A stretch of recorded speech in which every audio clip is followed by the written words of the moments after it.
मनुष्य सृष्टि का सबसे अधिक बुद्धिमान प्राणी है।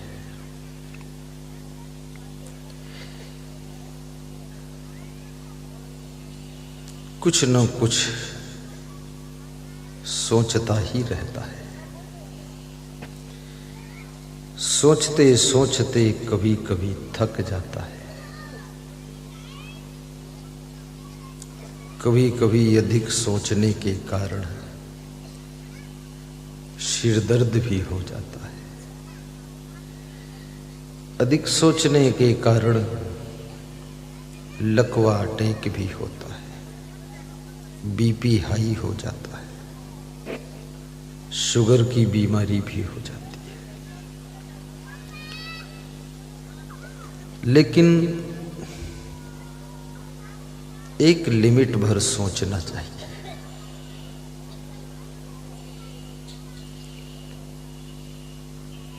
क्योंकि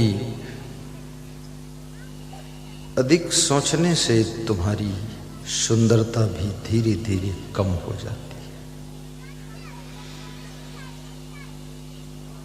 बैठे रहने से भी सुंदरता कम हो जाती है। समय पर भोजन और जल ग्रहण न करने से भी सुंदरता कम हो जाती है। गहरी नींद न सोने से भी सुंदरता कम हो जाती है। अधिक खाने से भी सुंदरता कम हो जाती है। कम खाने से सुंदरता बढ़ती है।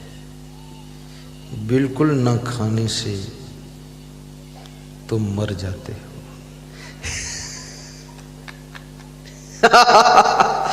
लोग सोचते हैं क्या बताएंगे ऐसी बात। इसलिए थोड़ा खाना भी चाहिए, बहुत नहीं खाना चाहिए। तो मनुष्य के जीवन में तीन चीजों का संगम है, त्रिवेणी संगम। नंबर 1 शरीर है, और नंबर 2 मन है, नंबर 3 आत्मा है।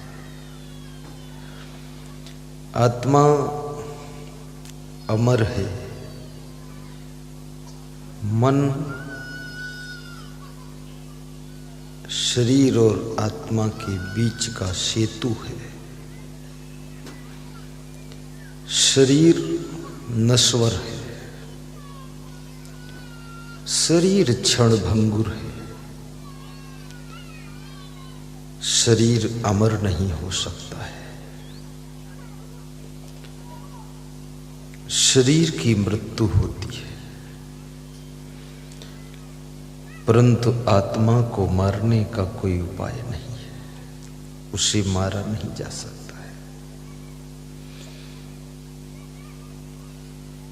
अब विचार ये करना है कि तुम शरीर हो, कि तुम मन हो, कि तुम आत्मा हो। यदि तुम आत्मा हो तो फिर तुम स्त्री और पुरुष नहीं हो। आत्मा स्त्री पुरुष नहीं होता है। और यदि तुम मन हो तो मन तो बदलता रहता है। सुबह तुम कहते हो मेरा मन खुश है, शाम को कहते हो मेरा मन बहुत नाराज है, रात में कहते हो मेरे मन में बहुत गुस्सा भरी है। ये मन जो बदलता है, जिसमें परिवर्तन होता है, वो आत्मा नहीं हो सकता है। इसका मतलब तुम मन नहीं हो। तो क्या तुम शरीर हो गंगाराम? तुम शरीर हो। यदि तुम शरीर हो तो शरीर तो परिवर्तनशील है। जिस दिन से जन्म होता है उसी दिन से शरीर में परिवर्तन होता है।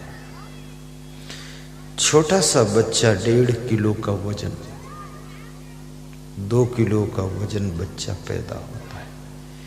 धीरे धीरे धीरे धीरे इतना परिवर्तन होता है कि तुम 80 किलो के हो जाते हो, और कितने लोग तो 2 कुंटल के भी हो जाते हैं।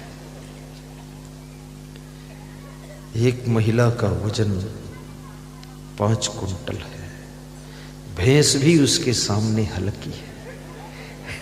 अगर वो भैंस के पास खड़ी हो जाए तो भैंस को भी संदेह हो जाएगा कि मैं भैंस हूं कि ये भैंस है।